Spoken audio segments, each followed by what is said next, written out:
Hi guys, welcome. I'm Brian House with MikeHolt.com, and Mike's out riding his mountain bike tonight somewhere in Colorado. I have no idea where he's at, probably at the top of a mountain. If we get lucky, he's going to call in and we'll actually get to see what he's doing.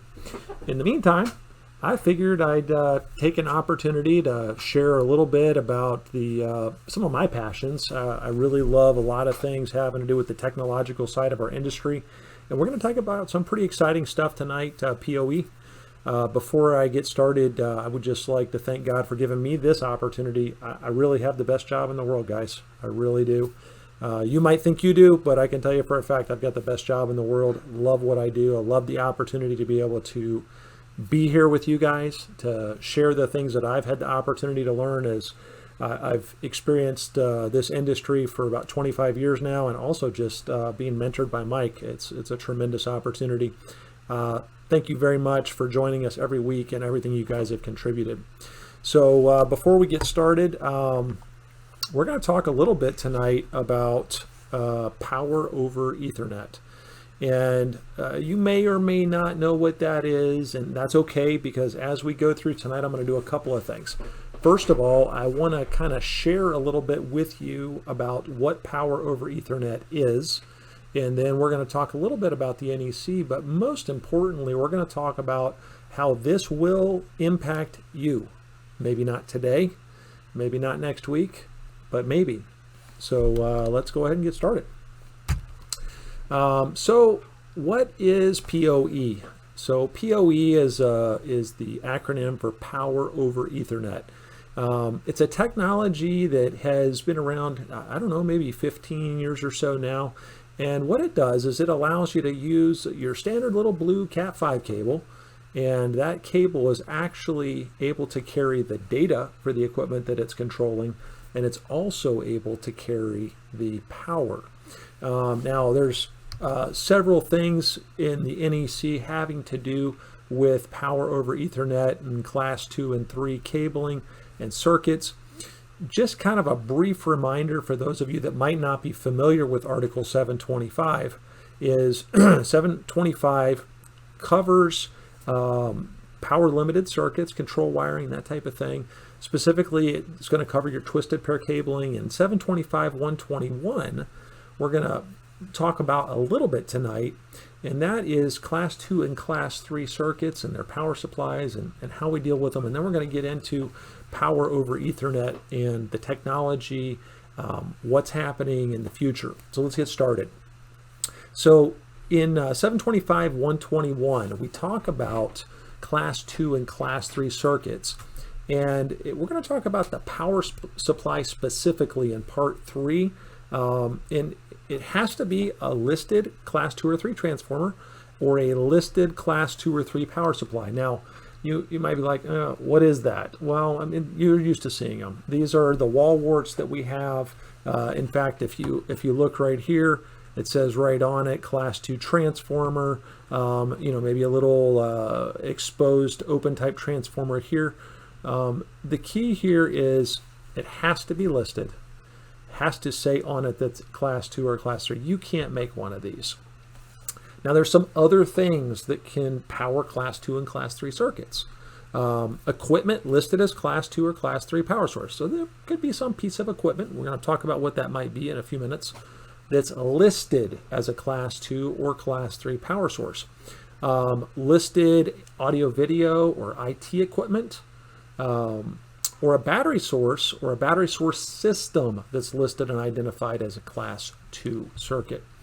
And this is important because these are the things that are actually, this whole area has kind of exploded in the last 2 code cycles. And, I can remember, not even 2 years ago, I'm sitting at the first code making panel meeting in Hilton Head, South Carolina, and I'm talking to these guys, and they're saying, man, we're struggling to keep up with this stuff because it's actually not even out yet, but it's changing so fast that we have to have rules in the NEC for installers to be able to know what to do with this stuff and make a safe installation.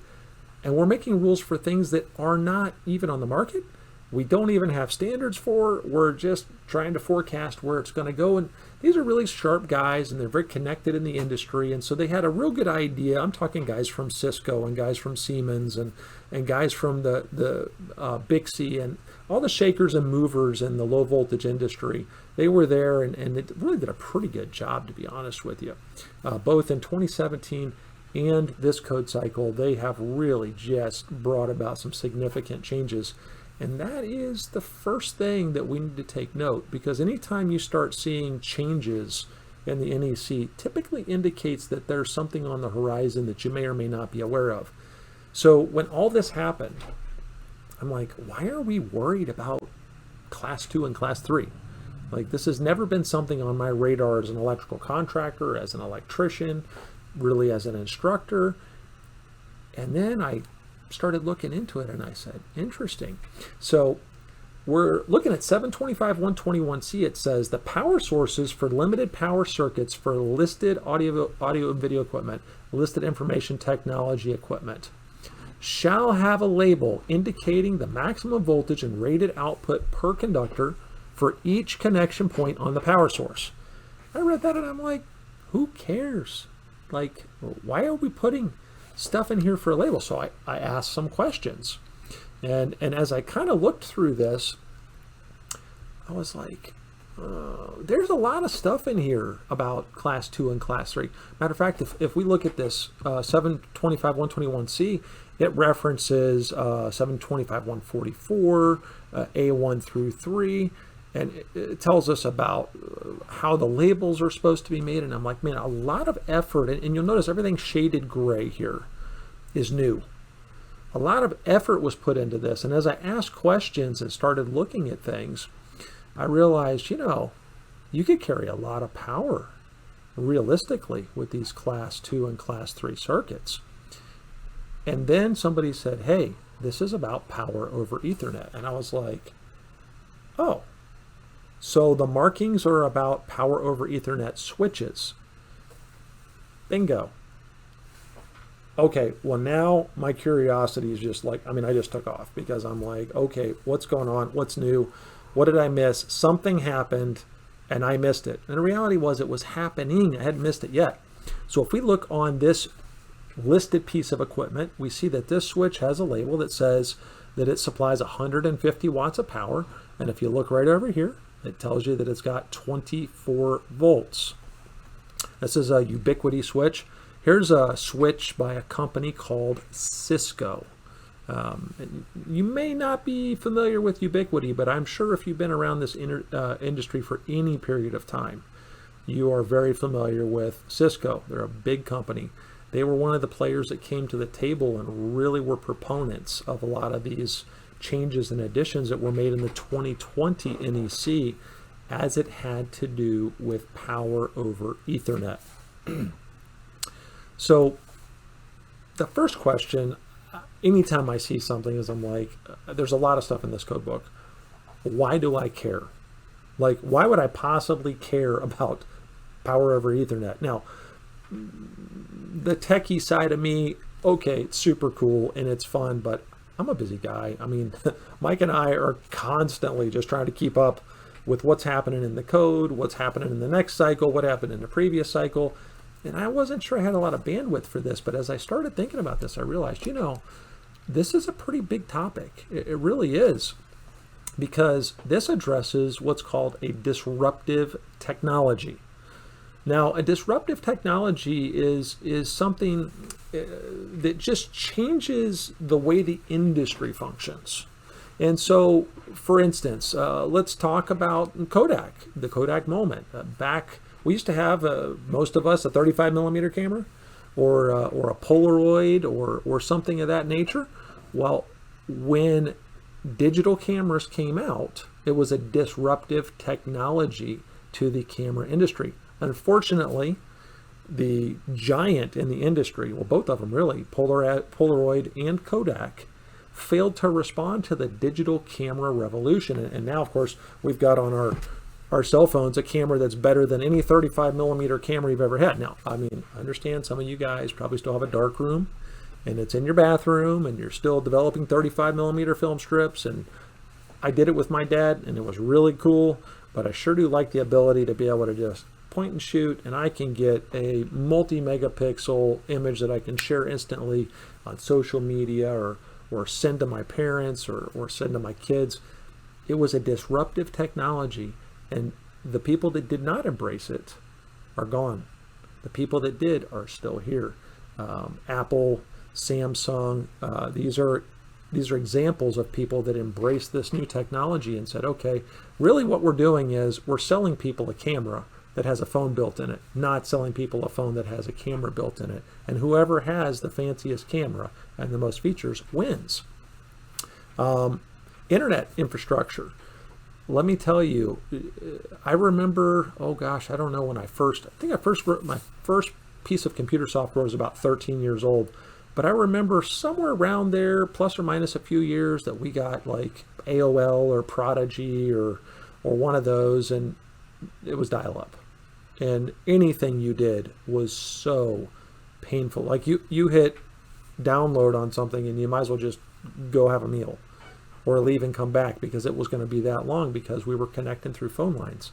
And then along came broadband internet in the form of DSL, and as that happened, it changed the landscape of the internet because now we were able to deliver pictures, and then we were able to deliver video, and then we went from plain text websites to multimedia websites. It was a disruptive technology, and the people that got on board survived, and the people that didn't are gone. Transportation. A recent example of disruptive technology, Uber, right? Uber came on the scene, just killing the taxis. I'm pretty sure the taxi cab drivers hate Uber. Some of them maybe they might be Uber drivers now. I don't know. What I know is I like Uber because it's a different experience than the taxis. They changed the landscape of transportation. And so we'll see if the taxis are able to adapt and the limousine services are able to adapt to what Uber's done to the market. But if they don't, 10 years from now, it'll just be another thing we're talking about that was in the past and it happened and it's gone. Same thing with IoT. We all have connected devices now everywhere. Well, pretty soon you're going to discover that all of these pieces of equipment that we used to have that weren't connected, we are now so accustomed to telling Alexa or Siri, hey, turn on the coffee maker. I just the other day saw an advertisement, I think it was for Delta faucets. And you can say, Delta, give me 18 ounces of water that's 105 degrees or whatever. And it'll put 18 ounces of water in the pot for you. This is the Internet of Things. And the people that don't jump on that bandwagon will be the ones that get left behind.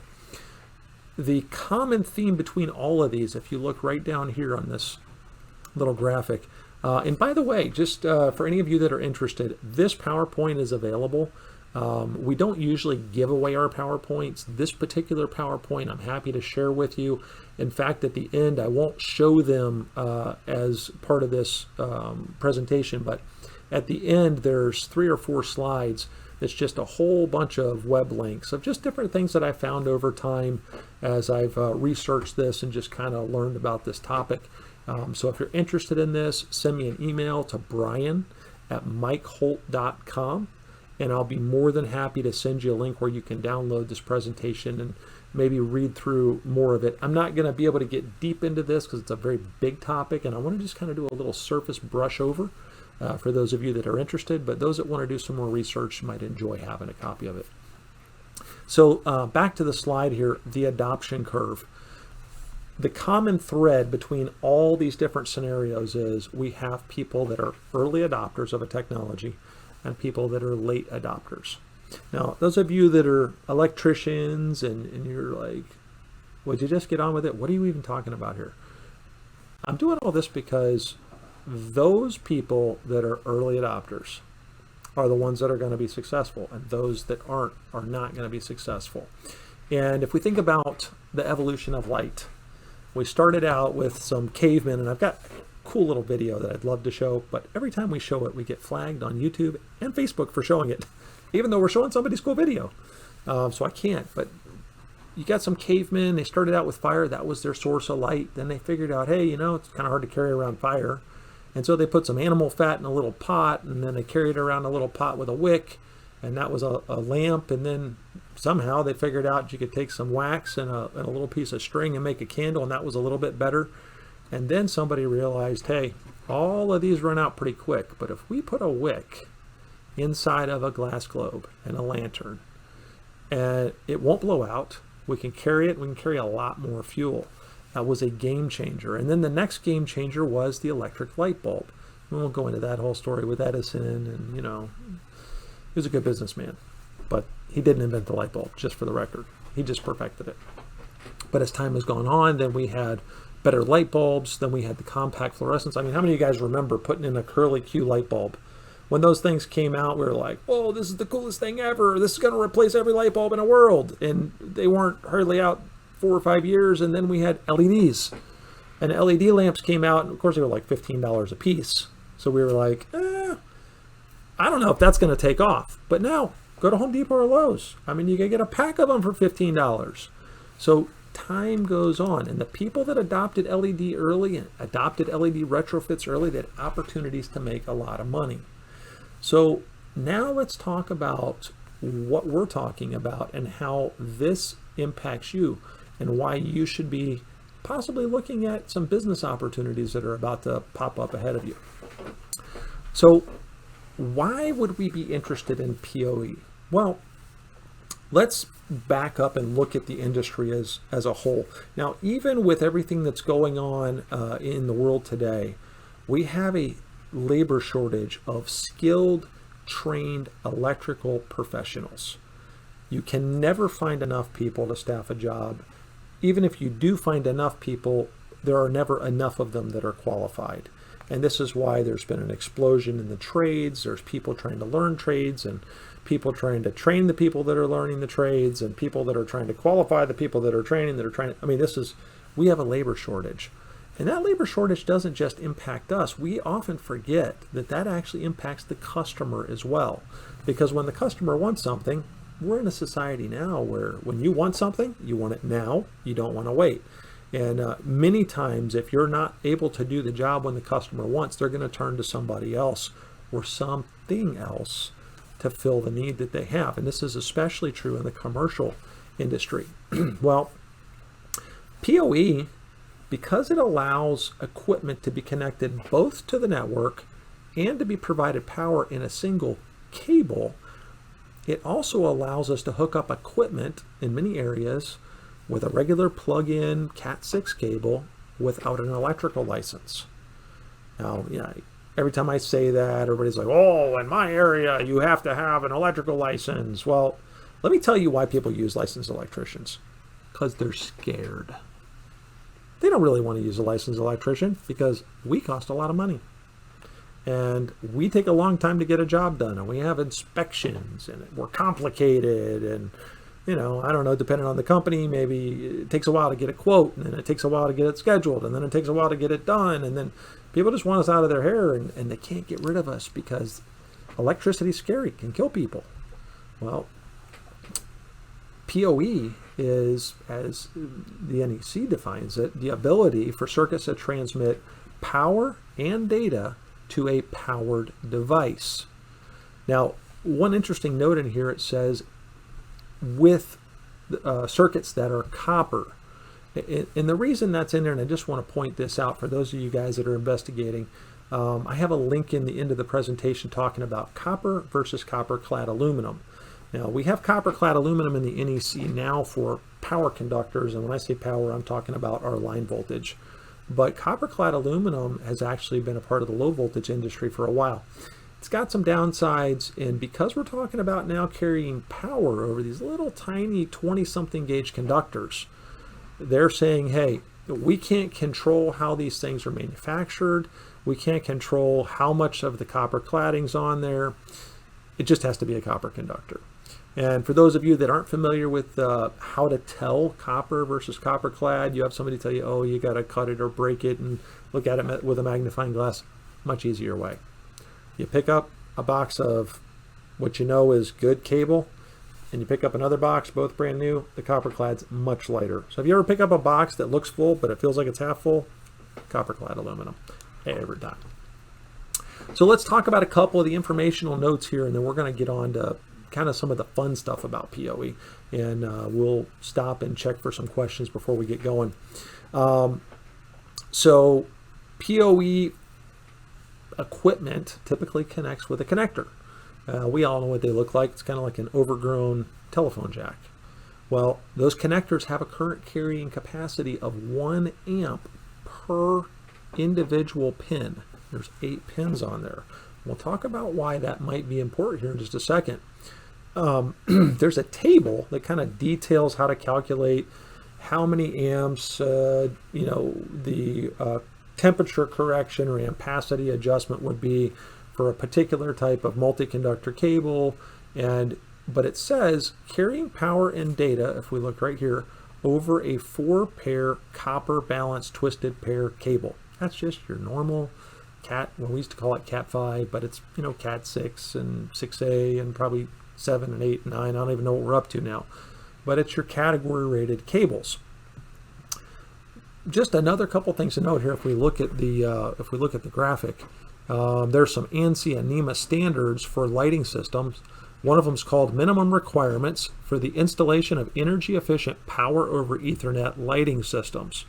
And then this note here says rated current for power sources covered in 725.144 is the output current per conductor the power source is designed to deliver at an operational load.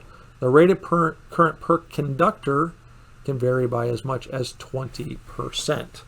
So notice that as we're talking about this, in our brains we always think about cables and we're like, well, it's a piece of 14.2 and we can only put it on a 15 amp breaker. This has 8 conductors, and these cables are designed that they're in pairs, and each of those pairs is actually a circuit that can carry power, and each of those pins can carry 1 amp. So now each pair in that cable can carry 1 amp, which means in a cable with 4 pairs, I can carry up to 4 amps. And that's the limitation of the connector. That's not the limitation of the conductors necessarily. So just kind of keep that in mind. They put in a table, I think this was put in 2017, and I could be wrong. And if one of you guys wants to chime in, maybe research or Mario, and let me know when table 725 was added.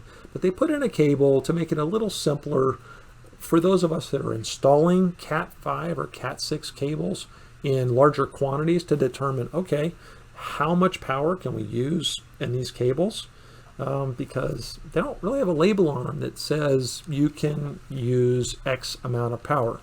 And here it is, and you'll see that this is from 1 all the way up to 192 in a bundle. Pretty cool. I mean, it's just simple. We know how to use tables for electricians. So far, no problem. I got this covered. And this is what it might look like. You might come into a room. Probably many of you guys have pulled cable here. Some of you guys might be in the industry and you've terminated to 110 blocks or 110 punch downs. Well, our industry, we're pretty smart guys. But the low voltage guys, well, let me tell you, they always have an angle. They're always thinking. And they ask themselves, they're like, how can we make this easier? How can we make this easier so that it's foolproof? And they came up with a really good idea. And I got to be honest with you, when I saw what they did, I was like, man, why didn't we think of that like 100 years ago? Because it would have simplified a lot of things. Matter of fact, we could have probably cut a lot of the code book out if we had thought of doing it the way they had done this. So here's what they did. They came up with limited power cables. What's a limited power cable? Well, it's a cable certified by UL to carry a certain load at a given temperature. And here's what that kind of means. They say, hey, this cable is suitable for carrying power and data up to a specific current limit for each conductor without exceeding the temperature rating of the cable. So as we hopefully know, if you've studied some of our other materials, you know that there's insulation on a conductor, there's insulated jacket on a cable. These have a temperature rating. might be 60 degrees. Typically, if we're dealing with power conductors, 75 degrees or 90 degrees. And that is really not the copper. It's actually the insulation in the cable jacket that we have to worry about heating up when we're carrying current. And so that's the damage that we're really concerned about. We're not concerned about so much the copper conductor.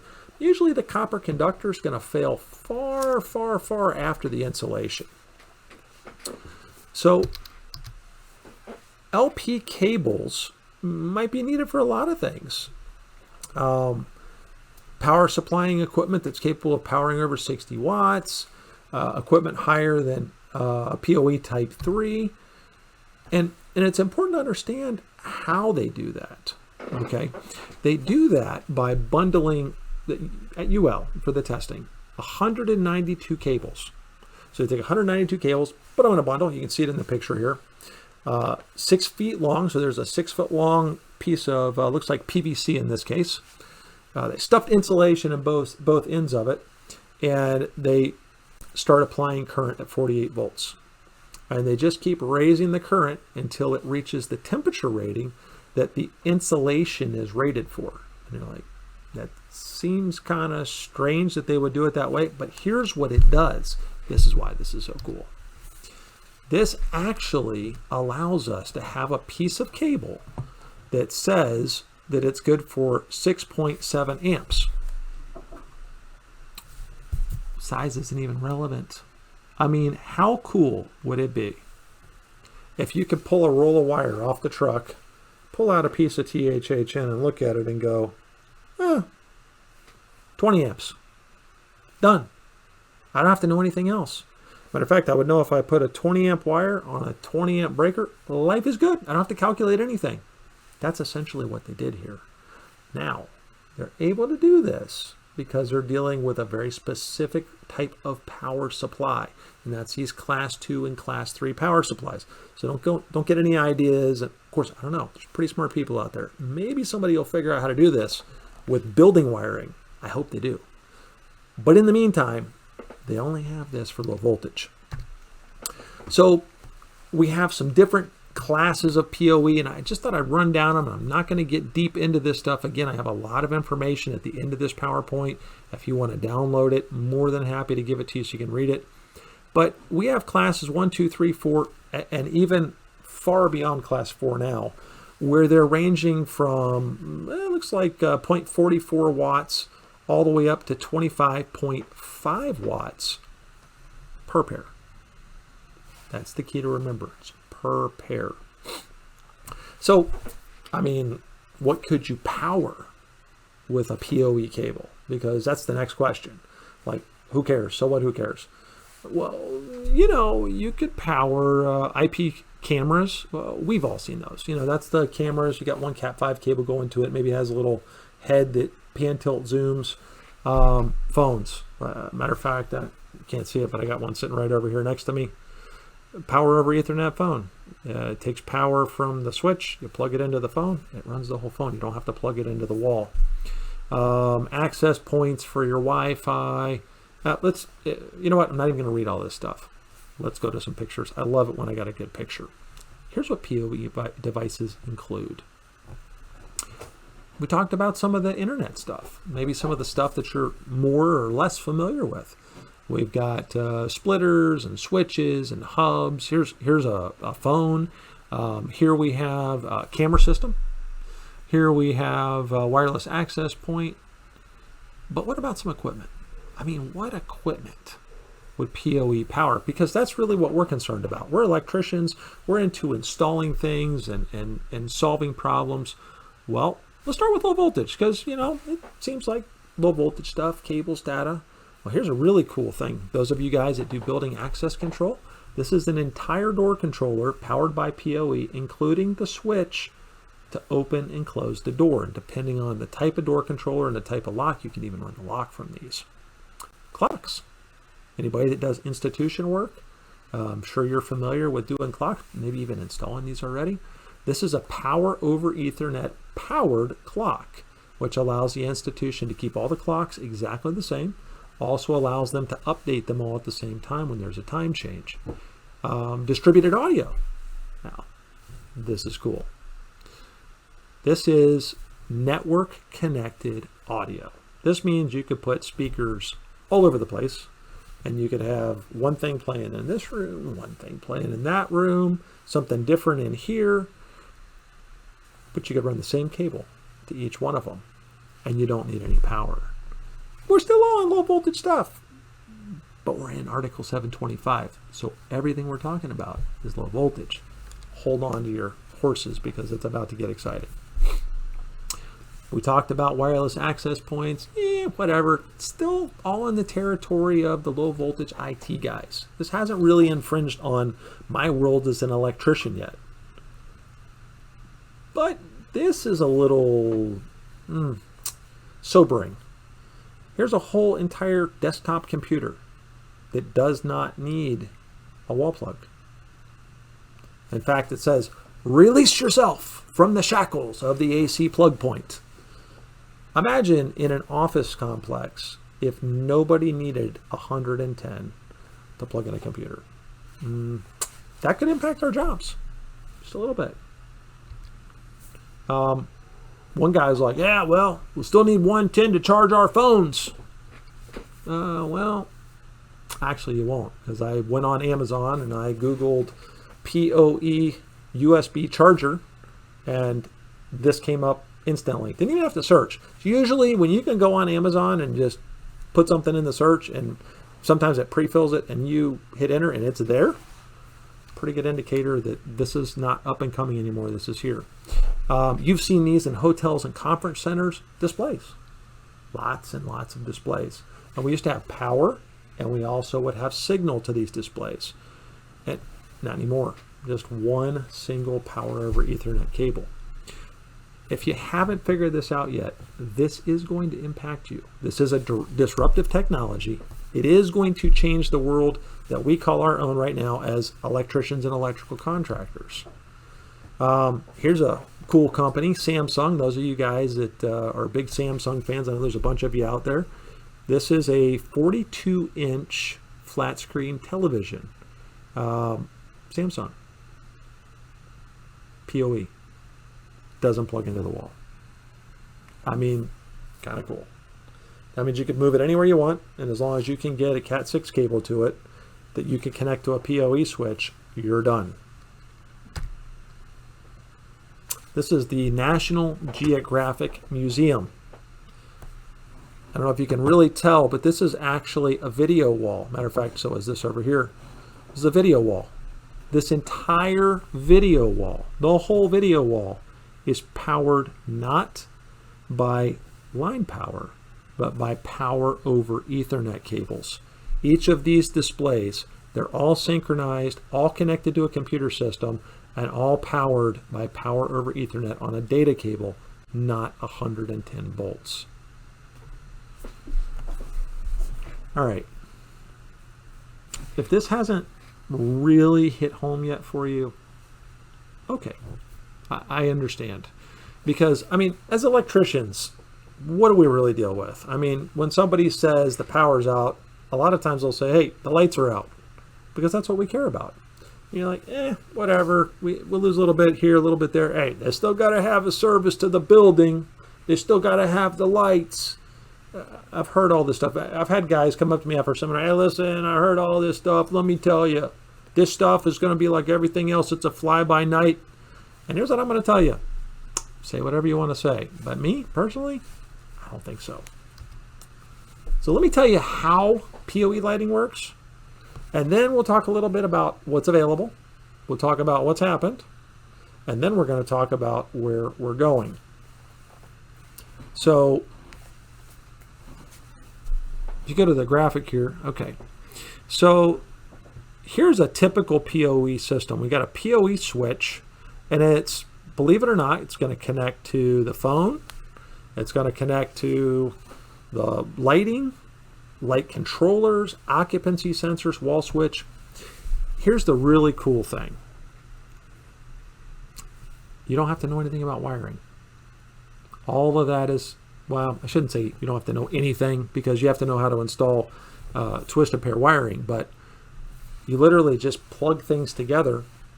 All of it's done in software. It just works. and it's actually really easy to program. I would have thought that this would have been really complicated, but it's actually, these guys are smart guys writing this software. It's really easy to program.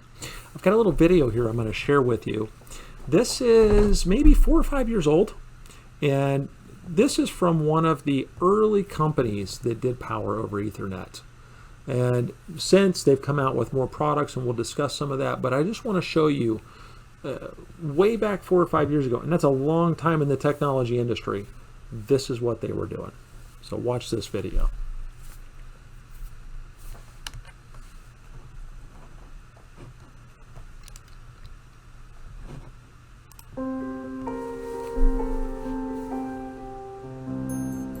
We created New LEDs because we'd been working with LEDs for many years, and we've decided to provide control for LEDs. And so now lighting, which has always been a facilities and electrical maintenance type of thing, can now be controlled, monitored, managed by IT infrastructure. You plug it in with a Cat5 cable like you would plug in the back of your computer, and the lights come on. All of a sudden it has an IP address, you can find it, and you can control the lights. The ability to create color mixes with red, green, blue. People can have their own apps, or choosing colors of ambient lights or spotlights, and create these new experiences that we've never thought of before. And beyond efficiency, nothing can be controlled like an LED. So this could really be the biggest thing in lighting since Edison created the light bulb.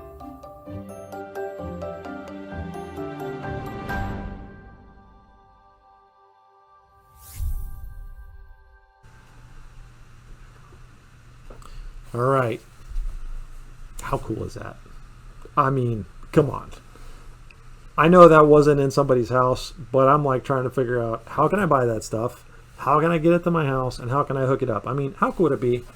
Sitting back in the armchair, whatever your favorite sport is that you might be watching, have some friends over, and you can change the color of the lights, and you can dim, and you're doing it all from your phone. I mean, it's kind of cool.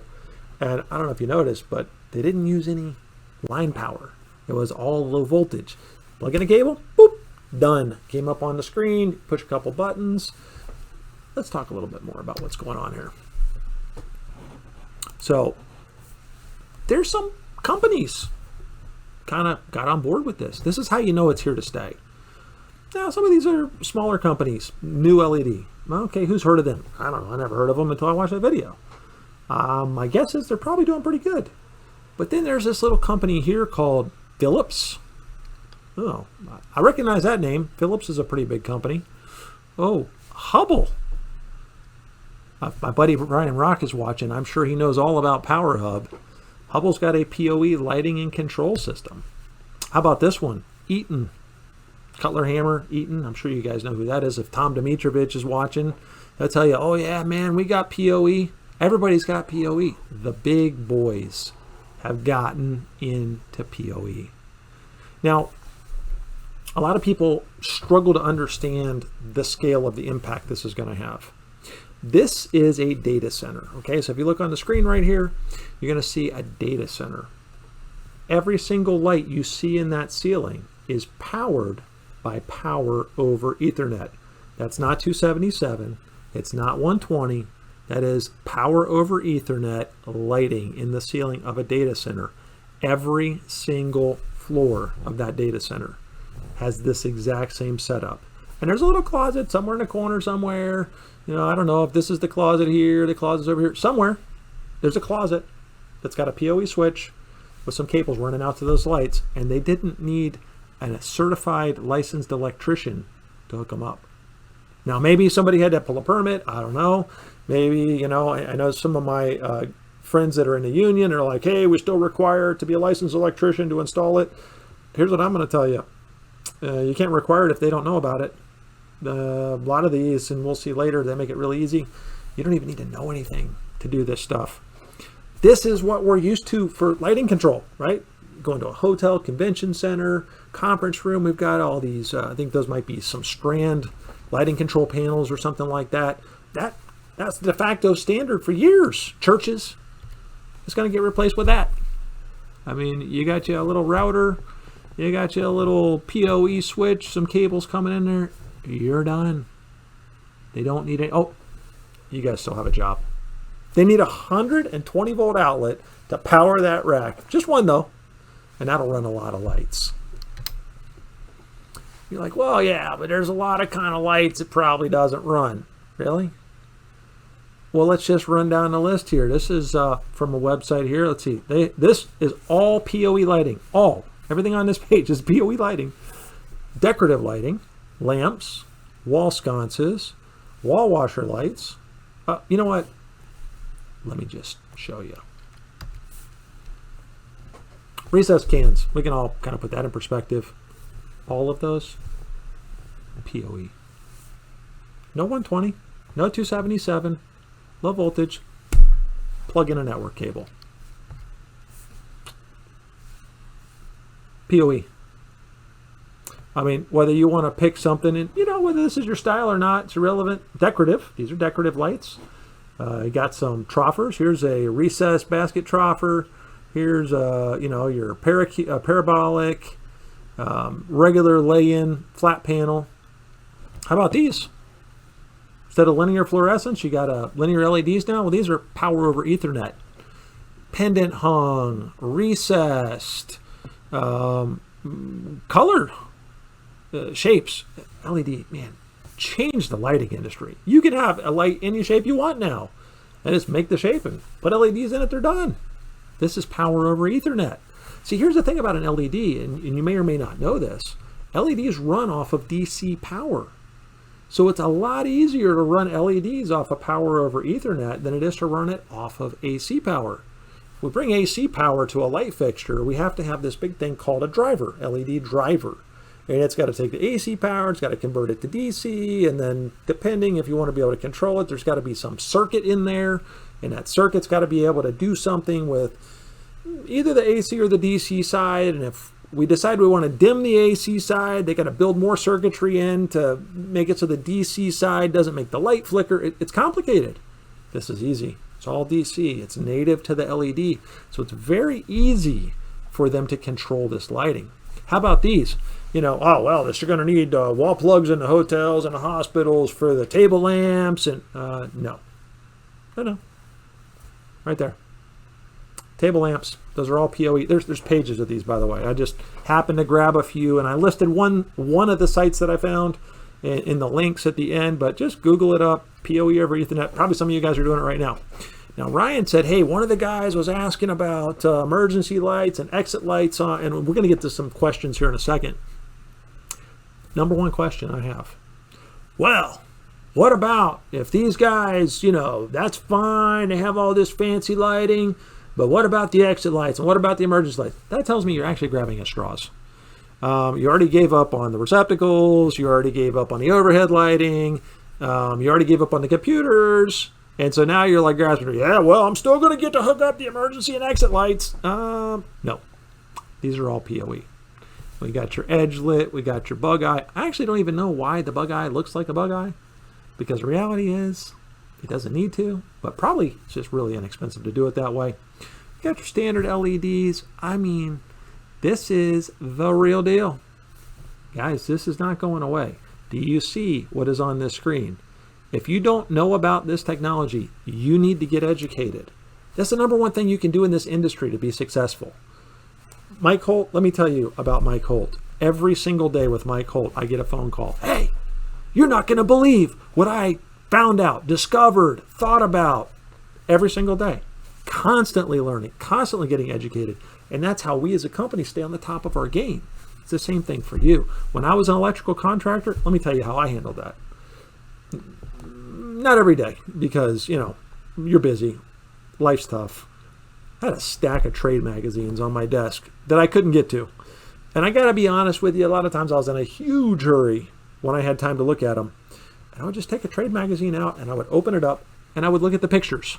And I would see new stuff. And as soon as something caught my eye, ooh, what's that? I called the supply house. Hey, do you have one of these? I want to try it out.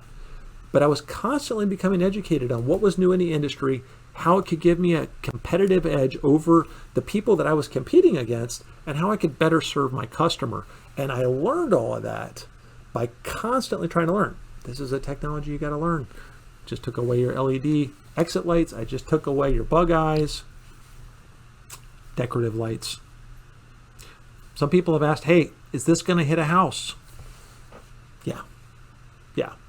In fact, it may have already started creeping in and we didn't even know it. Now, I'm not telling you that you're not going to have to put in your receptacles every 6 feet, 12 feet. I'm not telling. There's things that PoE right now won't handle. Understood? But I'm going to tell you 5 years ago, none of this stuff existed. This is all new. And this market is exploding. Wall sconces, these are outdoor lighting. Outdoor lighting. Think about this. Think about your LED flashlight. How many watts is that LED flashlight? Not very many. 1, 2. Well, we were talking about some of the mid-range LED stuff being 60 watts. There's been, and I don't know where we're at, maybe one of you guys could tell me, there's been discussions of having up to 100 watts available on a single Cat 5 or Cat 6 cable to deliver power to power over Ethernet devices. Imagine 100 watts of LED. And I don't have you guys like, oh yeah, well, what's the distance limitation on that? It doesn't matter because they don't have to pay you to install it. They go to the store, they buy a box full of prefabricated cables, probably that are UL listed even. They could probably even get listed cables. They go up in the ceiling and they just start plugging stuff together. Bing, bing, bing, bing, bing, bing, bing. I don't know, maybe someplace, Chicago, maybe New York City, New Jersey. I'm sure they're going to require permits, but then there's going to be a lot of places that they won't. So you guys that are in the cities where you need permits, you have all the electricians, and then the rest of the world's not going to have any electricians needed because it's all going to be low voltage power over Ethernet. One guy was like, hey, well, what about motion lights outside? So I'm just being a curious guy that I am. I whipped out my phone. I plugged in PoE motion detector light. Bink. Popped right up. What I'm telling you guys is this is coming. It's coming strong. This is not something that's going away. And here's the reason why. Labor shortage, right? We don't have enough guys to do the job fast enough. We're too expensive. I mean, think about it. You guys have been battling with the IT guys and the low voltage guys since it came out. Oh, there's low voltage guys. My company was unique. We had both in the company. And so we kind of embraced both sides of it because we could. Well, you might want to start being nice to those IT guys and those low voltage guys that you've been saying all those bad things about all those days. You might want to, hey, buddy, how you doing? Can I take you to lunch?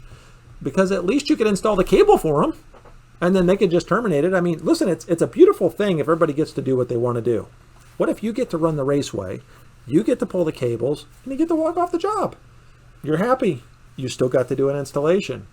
The IT guy, the cabling guys, they're like, oh, well, then we'll just come in and certify it and connect it and program it.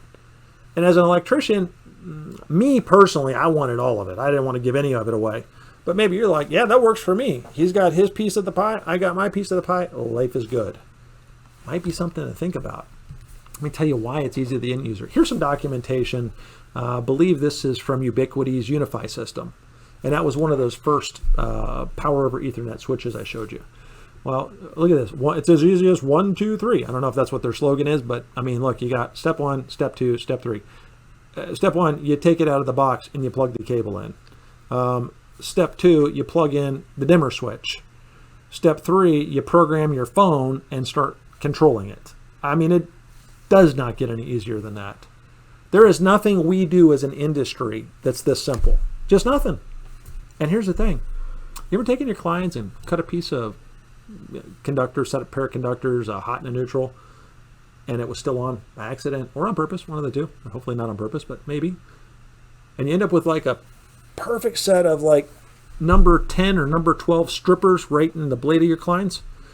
When you cut this stuff, the little computer goes, no, that shouldn't be happening. Let's turn the power off to that. And even if it didn't, it can only deliver a very small amount of power. That's what that class 2 and class 3 is all about. It can only deliver a certain amount of power. And I'm not going to get into that, but maybe read the code, get some education on what class 2 and class 3 circuits are. Because of that, it's safe. And if you plug it in and there's something wrong with the light fixture, the computer goes, oh, I actually can't turn on. I'm sorry. Not, maybe we don't see this as much anymore, but you guys remember the old fluorescent ballasts where you knew there was a problem when the tar started dripping out of the ballast onto the lens of the fixture? Or you smelled it, right? You smelled it. That's the other reason. You're not going to be having things catching on fire. You're not going to be seeing things burning down.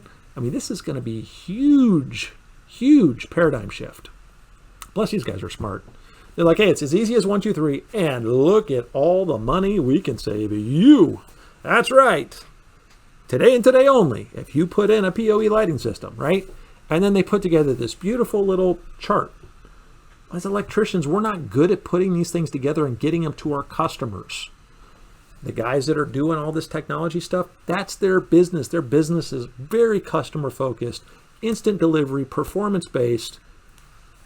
There you go. I mean, this office right here, there's no 277, there's no 120 volt lighting. That's PoE lighting. They have lights for workstation lighting. They've got fans, computers. I mean, looking at this, like, I don't see anything in this entire image that would need power. Nothing. The closet in the back where the switch is at. That's it. So what's the public saying about power over Ethernet? Well, I actually pulled these quotes directly off of some of the marketing materials online by PoE equipment manufacturers. They're saying, hey, it eliminates the need for that certified electrician and it saves you time and money. I kind of take that offensive, personally. I'm a master electrician in several states. I'm a third generation master electrician. I grew up in this trade. I mean, I was bending EMT and rigid. I mean, my rite of passage as a man was when I bent my first piece of 1-inch rigid with a hand bender and a 10-foot stick 1.25 inches. You guys that have ever done that know exactly what I'm talking about. You don't need that for this stuff. Network cables can be located anywhere. I mean, this is a big one. Seriously, like, you don't need a license to be able to plug in a network cable. People do it every day of the week. PoE delivery is intelligent. It's designed to protect equipment. All true. It's a computer protecting everything from overload, underpowering, incorrect installation, and line voltage hazards. It comes from a central source that can be backed up by an uninterruptible power supply and controlled easily. Control it from your phone. I got actually a PoE control app on my phone. Battery backed up. Think about it. That UPS that you normally use to back up your computer, it backs up a PoE switch and no interruption of power. Emergency lights, exit lights. By the way, those ones that I had on the previous slide, those have batteries in them. Because a lot of guys, oh yeah, well you can't power that with PoE because what happens when the power goes out? Well, it's actually got the same battery in it that it would have had if it was line voltage, but it's power over Ethernet powered instead. So I'm gonna, let's see. Don't really have time for this last video, but what I am gonna do is I'll make this available to you guys. And Ryan, do we have any questions that have come in yet? We've got a couple. One was asking about smoke alarms and burglar alarms. Okay, so question about smoke alarms and burglar alarms. So here's where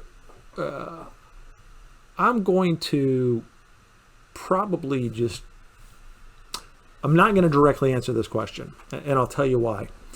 Smoke alarms and burglar alarms have been low voltage for decades.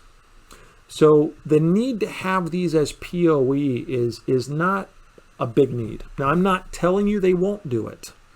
In fact, I'm not sure if matter of fact, Ryan, why don't you Google real quick, just Google PoE smoke detector.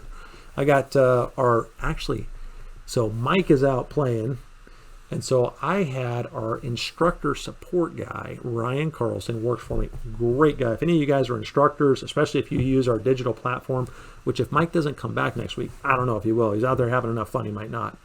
But if you guys come next week and Mike's not back, I'm going to give you guys a sneak peek into some of the really cool new software we spent the last couple of years writing. It's awesome. If you're an instructor, you do not want to miss it. But smoke detectors, security, all that stuff, it's already low voltage. And so power over Ethernet is not really a big need. They've already got those things available using low voltage wiring methods. Not saying they wouldn't have something, and my guess is very soon they probably will. I do know they have internet-connected fire alarm systems, so it's a possibility. They have internet-connected security systems that actually use Ethernet cables to communicate with. So this is not outside the realm of reality. What was the other question, Ryan? We had burglar alarms. Burglar alarm, yep, security. Okay, what else? And there's asking about copper clad. There's an interesting discussion regarding Cat 5, Cat 6 copper clad issues with possible warranties. Okay, so there's a come to me full screen, Brian. So there's a lot of discussion on cable types, and you can really get off into the weeds with this stuff. And here's what I'll tell you: there's a question about is copper clad aluminum versus copper, and warranties, and this and that. This industry is a segment of our industry at large. This would be like somebody that does gas stations. This would be like somebody that does a lighting specialist that goes in and retrofits lights, or a sign specialist, or somebody like that. If you guys are going to get into this industry, you need to get educated. And not just about the code, because the code's a very important part of this, but you're going to have to be educated about products. You're going to have to learn, and you're going to have to research. And you might say, you know what? I'm not interested. I've been doing this for 30, 40 years. I don't want to learn anything else. I got good news for you. Chances are you got at least 5 or 10 years. I'm sure they're not going to get rid of us all in 5 or 10 years. So if you got 5 or 10 years left in your career, pretty safe gamble, you're going to be okay. And somebody does have to put in the plug for the power over Ethernet switch. So somebody's going to have a job. What I will tell you is this. If you're looking at, you got 30, 40 years left in the trade, maybe you want to look into this. If you're like, I'm just tired of doing what I'm doing, I want something new, maybe you want to look into this. There's a lot of discussions online. Again, email me, brian@mikeholt.com. And I will be happy to send this to you. And if you guys run across any information that I haven't run across, please feel free to send it to me, because I'd love to be able to share it with other people. So, Ryan, we got any more questions? Looks like you pretty much have answered them. Okay, so looks like we've answered questions. I was really hoping that Mike was going to call in and kind of do a little FaceTime from the top of a mountain in Colorado.